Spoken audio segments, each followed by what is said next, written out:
My name is Kelly Shanahan. I'm from Howell, Massachusetts. I am a financial educator, a life coach, and investment advisor.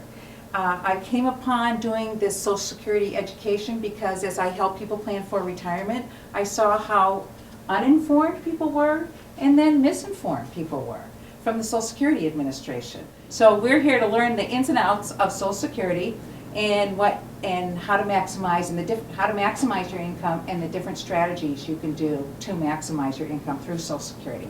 All right, so Social Security is America's financial commitment to past and future generations.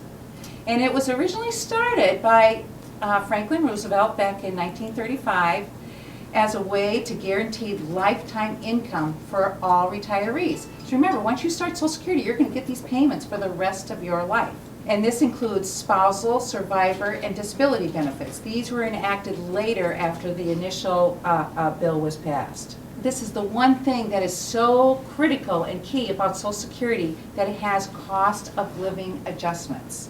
It's a really important thing because maybe there's a few annuities out there, but there are not many retirement assets that are made or created to keep up with inflation. So this is a little history lesson. This was one of the first recipients of Social Security, Ida Mae Fuller, in 1940.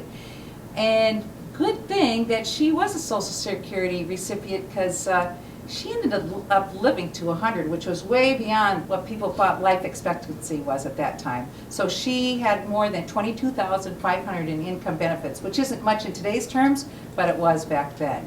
So again, in 1940, the life expectancy was only 14 years past 65. Now it is at least 20 years, and that is growing all the time as we have medical advances. People are healthier, we know how to take care of ourselves better, we don't have to work as hard, so we are living longer. About 94% of American workers are covered by Social Security, and most do not understand how to maximize their benefit, and that's supported by this next statistic, because 71% of American workers are receiving Social Security income benefits at a reduced amount. So it's possible that the wrong choice can cost you thousands of dollars. And we're going to go through all the different choices because each person in this room, each individual has 9 different choices as long as you qualify. And sometimes when you don't qualify for benefits, you can get spousal and or survivor benefits. So you don't have to qualify on your own record necessarily. But each individual who qualifies has 9 different choices, and we're going to go over those 9 different choices. So qualifying for retirement benefits, you've all seen this FICA taken out of your paycheck as long as you work for a private entity. And it's 4 credits a year. So each quarter, as long as you make a minimum, I think it's about $1,200 per quarter, you're going to qualify for Social Security benefits. But you have to amass a total of 40 credits. So that's 10 years of 4 quarters. So that just determines eligibility. But if that's all you have, then that's what you have. So 40 credits is what you need to qualify for Social Security. Now these are 2 really important terms, and these are terms used on your statement from Social Security. And I'm going to use these terms throughout the rest of the presentation. It's called PIAA, your primary insurance amount, at FRA, full retirement age. So when you get your statement on that second page, you open your statement to page 2, and it says right up there, this is your PIAA, primary insurance amount at FRA. So that means if you turned 60 last year, your full retirement age is 66, so that's your full retirement age, and so your PIAA at your FRA. And your Social Security income benefit is going to reflect the best 35 years of your employment. If you have less than 35 years, it'll reflect those number of years. But if you have more than 35 years, it's going to reflect the best. So if you're still working past 60, past 65, and not collecting benefits, it's going to reflect those years. It doesn't stop. So it's not necessarily the most recent years, it's just your best. Exactly. Good point. So here's your Social Security statement. So on page 2, it's going to talk about the different benefits, the spousal benefits, the survivor benefits, and it's going to confirm your eligibility. But what you also want to look for is a record of your year-by-year earnings. I've seen this because you have to understand now data is transferred electronically, so there isn't a lot of probability for error. But for years, it was keyed in, so the probability of error increases. So it's really important to check that your earnings are reflective of what you know and that they reflect reality. And, probably 20 years ago, they didn't, the thresholds were quite a bit lower than they are today, because now the threshold is, $117,000 that they take Social Security benefits, but 20 years ago, it was only about $50,000. So they've increased them a lot. Since the 70s till today, they have increased that threshold significantly. So really important to check, I think that's page 3 of this statement that you can reflect. I haven't seen one of these in years. Right, because they don't send them anymore. Ah, Good thing. okay. That's why, I'll have to have you do the sign up, because I send out a link so you can create an account online. I So, thought they started sending them again. well, they may every 3 years, but then they'd have to know your correct address. And through working with people, I've just heard a lot, they have people's names wrong. I had a gal, they had her birth date wrong. So she had to take her birth certificate in and prove that, yes, this is me and this is my correct birth date. But other people have said they had their nicknames on their record. So a lot of different things can screw it up. So full retirement age. So let's go through these different ages. So I said, if you turned 60 last year, that would make you 1954 baby. Your full retirement age is 66. So that's most people, if you were born before that, or 43 to 54 is 66. Anything beyond that, 55 to 59, it's going to grow in 2-month increments. And if you're born in 1960 or later, I'm a 1961 baby, 67 is your full retirement age. And just doing research, I think they're going to continually increase this age because people are living longer. You cannot, it's really difficult to accumulate enough retirement assets that you can live on for 30 more years or even 20 more years. So that's it for the whole system to support all of the retirees based on fewer workers. We really need to expand the retirement age. And I don't know, I think there are things to do, but I can only entertain myself so long. So it's nice if we can work at something we enjoy. So the magic of FRA, there's before you reach FRA, that full retirement age, there's a lot of thresholds or earnings tests. But once you reach full retirement age, it's called the magic of FRAs because there's no earning tax, there's no earning tests. Income benefits can be taken or suspended. You have all the choices. If you work and earn so much, they can start taking those funds away, which I'm going to cover because I found that was really an important issue for a lot of people thinking they're going to retire and work at the same time. It doesn't work logically or financially. So, but once you reach full retirement age, all bets are off. You can continue to work. They aren't going to take anything out of your paycheck. After you reach full retirement age, you're good to go. You can do basically whatever you want. And no matter how much you earn, no benefits will be withheld. And you don't really have to take benefits until you choose to. So maybe you hit full retirement age, you're working. I'm working with a guy who's 71. He did start his benefits at 65. So he's getting his benefits and he's making a nice paycheck. But another choice might have been, let my record grow till 70. Your record is not going to grow past 70, but it would have been a greater amount that he'd have for the rest of his life. But I want to go over this because a couple women I've worked with in particularly, they said, well, I thought I'd retire at 62 and just work like half time. But look at this low threshold. From age 62 to full retirement age, this is how it's taxed. So for every $2 I make over $15,720, that's the 2015 number, they're going to take $1 away. So that's like a 15% tax. It gets a little better the closer you come to retirement. So the year, not the month or the day, but the year you reach full retirement age, so the year up till that month that you hit full retirement age, it decreases a little bit. So for every $3 you earn over that threshold, the much higher threshold of $41,880, they're going to take $1 away. So that gets a little more attractive. I think you'd be be part of the working poor if you make this choice, but here that's a little bit more tolerable if you want to make that choice. I mean, everybody has different reasons for making choices. We're all rational people, and that might be the best choice for you. But it's a 33% tax, basically. But once you reach full retirement age, this is when the magic of FRA happens, and all earning reductions no longer applies. There's no thresholds, no penalties. You can receive Social Security and earn as much as you want. And working beyond full retirement age, as I said before, may increase your income benefits. So how do I get my Social Security statement?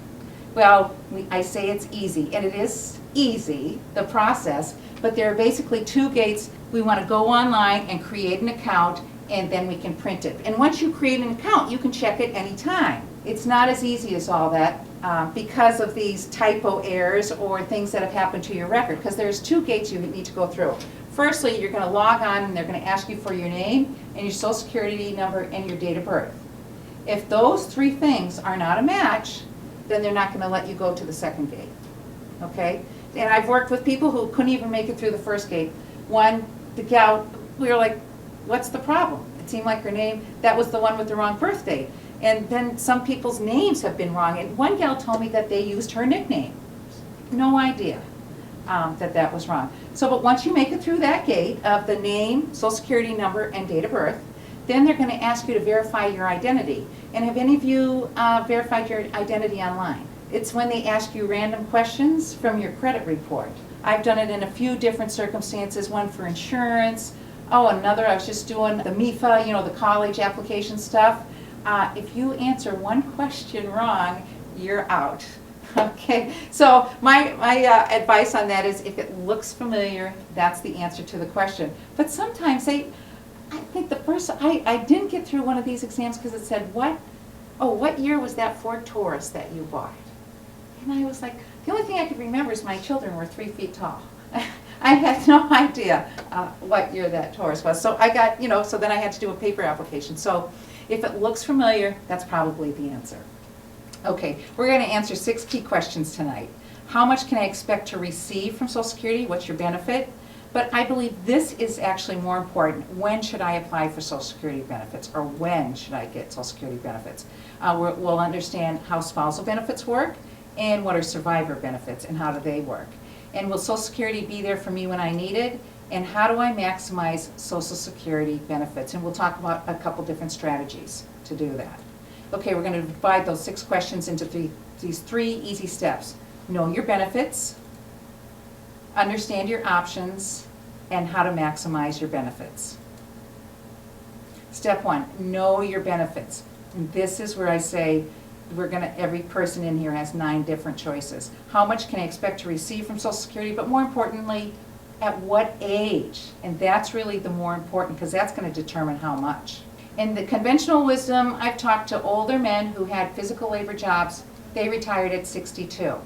And they were told do it as soon as possible, but also their body was not, working as well as that, so they didn't want to continue in that position. So they retired at 62. Also, some accountants say, oh, time value of money, get that money today.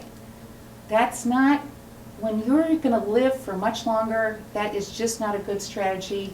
Alicia Manel, the head of this BC group that does retirement research, she's proven it with statistics, because there are 2 really important things about Social Security that no other asset has. One, it has a cost of living adjustment. Okay, like I said before, I've heard of some annuities, I don't know of any currently, but some annuities from the past did have cost of living adjustments, and some will grow beyond retirement age or once you annuitize them, but not many. And then I'll go over the other reason, because we'll see how Social Security income benefits are designed to have a guaranteed growth. Okay, we're going to work with this basic assumption now throughout the rest of the presentation, where the full retirement age is 66 and the primary insurance amount is $2,000. Okay, so if I get to 66 and I apply for benefits, my primary insurance amount is going to be $2,000. But say I want to retire at 62 instead, I'm only going to get $1,500. That is a 25% decrease. And after that, from age 62 to full retirement age, it's guaranteed, and this is really an important point, it's guaranteed to grow just under 7% up through full retirement age. So every year you put off, it's going to grow just under 7%. And what other retirement asset has that guarantee? Financial advisors say, oh, it will, or I hope it will, because it's against the law for them to make any guarantees like that. And I've heard of these, people are getting tied into these indexed annuities that have 1.75 or 1.5 return, and then 7 years surrender. So why would we put our assets there and not use those and use Social Security instead? It just doesn't make sense. We really want to make this one of our last retirement assets that we use because of this guaranteed growth. No other retirement asset has that. So now we reach full retirement age. Well, if you can put it off even further, it's guaranteed to grow just under 8%. So as we wait and put it off until age 70, it is guaranteed to grow just under 8%. So if you choose to take it at 62, you're going to have a 25% reduction.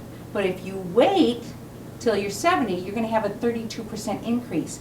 And if you wait that whole time, that's a 76% gain. That is a heck of a lot. And that's for the rest of your life payment. And this payment also has a cost of living adjustment. I just can't stress this enough that that's why this is so important. Now, step 2, we want to understand your options. What are spousal benefits and how do they work? And what are survivor benefits and how do they work? All right, spousal benefits. And not so many people understand these really correctly. Okay, spousal benefits, and again, we're going to work with the scenario where the primary insurance amount is $2,000 and the FRA is $66. All right, so the primary earner, if they retire at 62, again, it's going to be decreased by 25%, of $1,500. But if they wait till 70, it's going to increase by 32% of $2,640. Now, spousal benefits.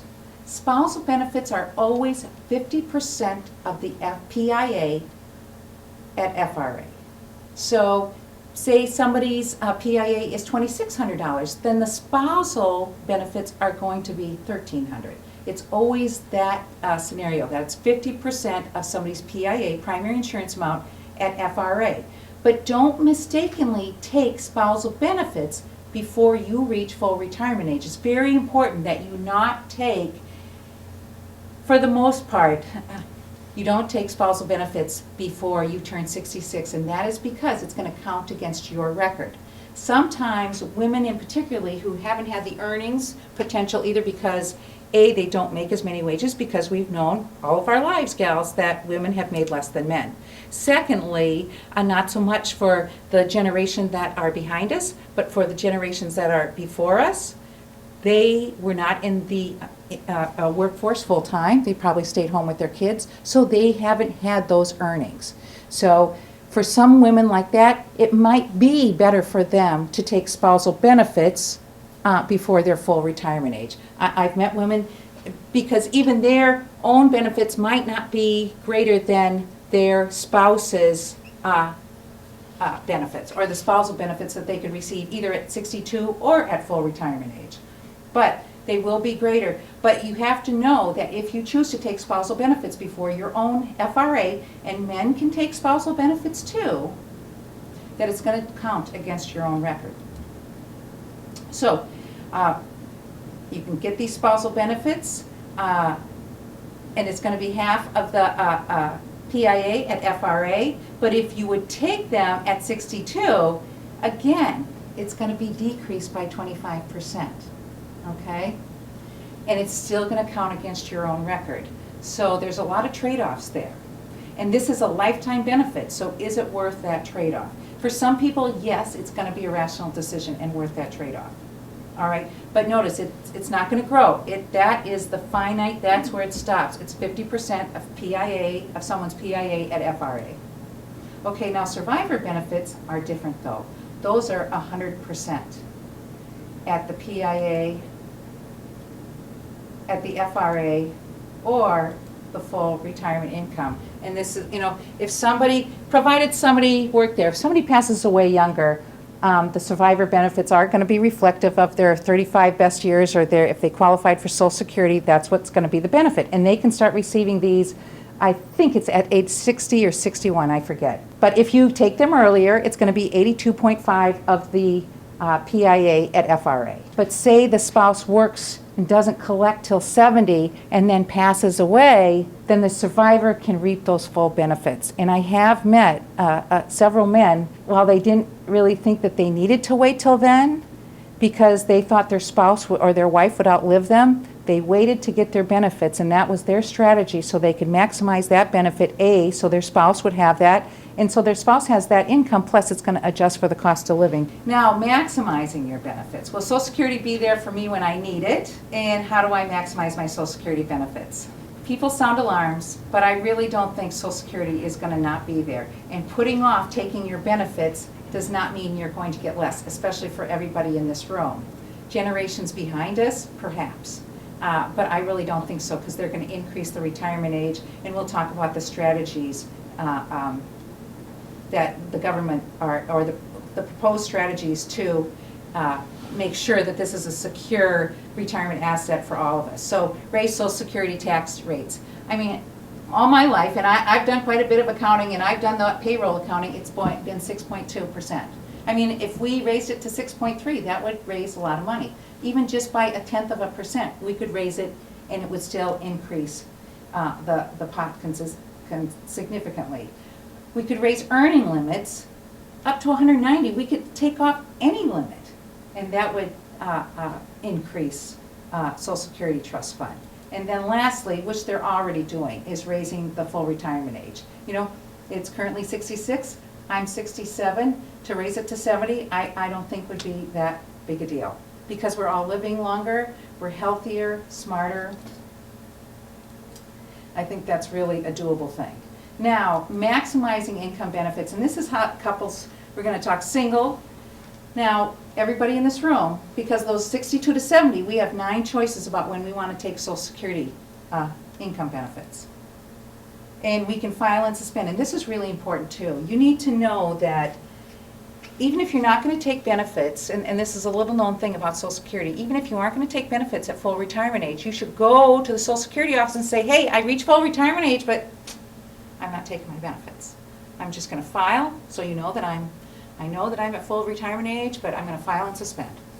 I'm not going to take my benefits, because then what that allows you to do, which people don't know about, is that you could, something happens, you need some cash, you can call Social Security and they will give you a lump sum in arrears. Say you reach 67, something happens, your spouse dies, you need some money, you need a lump sum. You can call and get that in a lump sum deposit. Whereas if you didn't do that, file and suspend, you don't have that luxury.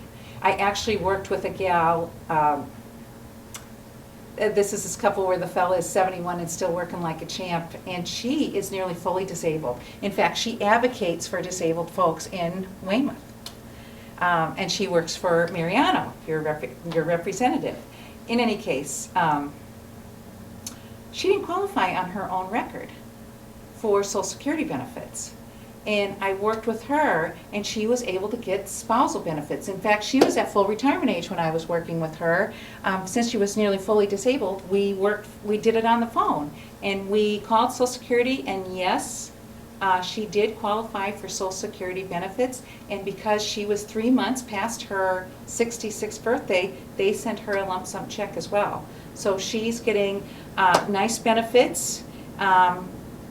And she really didn't qualify on her own record, but she was able to get spousal benefits. So that's why it's really important for women to know that they do have some rights, and I say women, and I don't mean to be biased, but it's really important for women because ordinarily they didn't have the earnings as men do in the same generation. So if they're married, and this is for spouses and ex-spouses, because if you've been married for 10 years, at least 10 years, but are divorced, you are eligible for spousal benefits.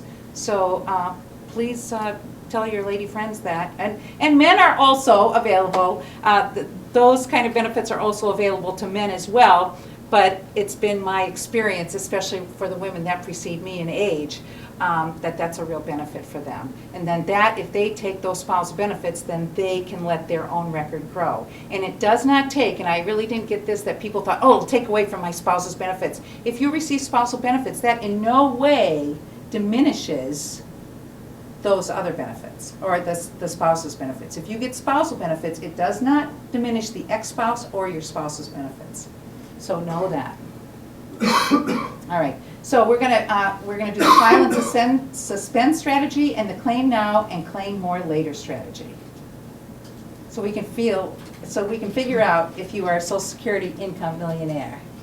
Okay, we're gonna work with the same scenario, but we're gonna have a little bit of an age difference, and this is a common occurrence. I mean, between my husband and I, it's 6 years. So the primary earner, and I'll probably refer to this as a fella, and the spouse is a gal, and I don't mean to be discriminatory, but that's kind of the way it is in my generation. The primary earner, or the husband, is at full retirement age, and his PIAA is $2,000.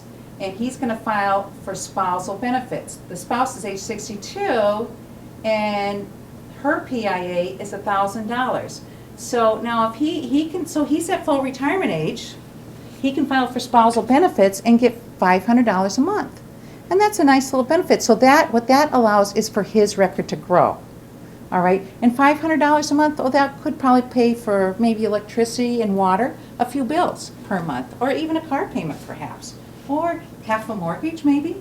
And so they can retire together. The gal or the spouse is going to file for reduced benefits, or 25% less of her PIAA at FRA.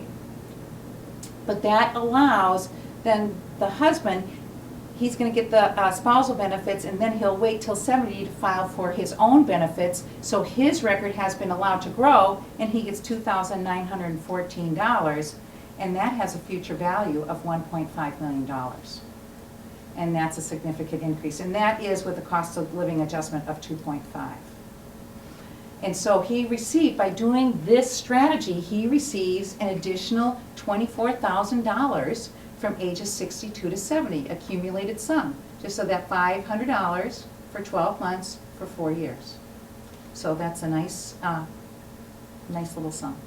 Now we'll go over the file and suspend plus claim now, claim more later strategy. And this is dealing with a husband and wife who are the same age, same earnings.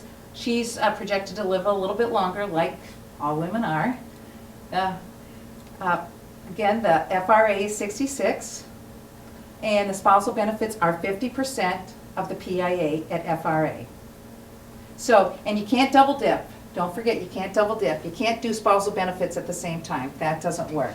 So, so the spouse, and it just happens to be the gal, she's going to wait till her full retirement age and file for spousal benefits. So that brings $1,000 into their household from full retirement age to age 70. And then they're both, so that lets both of their records grow till age 70. And so they're both going to maximize what they get for Social Security with that $2,914, and that has a future value of $1.8 million. But it's a great strategy as a way to bring a little bit of income into your home. $1,000 pays for a lot of bills, and then maximize this value or your income benefits for the rest of your life. Because remember, these payments are for the rest of your life, plus it's going to have the cost of living adjustments. So taxation of benefits, you'll have to talk to your accountant about that, about the benefits. Different assets, different funds have different taxation levels. Know that Social Security versus maybe an IRA, you have your required distributions from your IRA, and so it's all going to be an equation that you work out as you get into retirement. So think of Social Security not as a check that arrives once a month, but as an integral, income-producing, and most importantly, inflation-protected component of your retirement income. And I'm dedicated to helping you understand how to maximize your Social Security and any of your friends, because this is really important, lifetime income benefits. So next step, I'm glad I have a nice little piece of software. We can even do it over the phone, that I can do a report, send it to you to figure out the best strategy. And we can even put different strategies together to see which is the best scenario for you. So you can know and weigh, it's a rational decision, so you can weigh the outcome. So thank you all for coming on this blustery evening.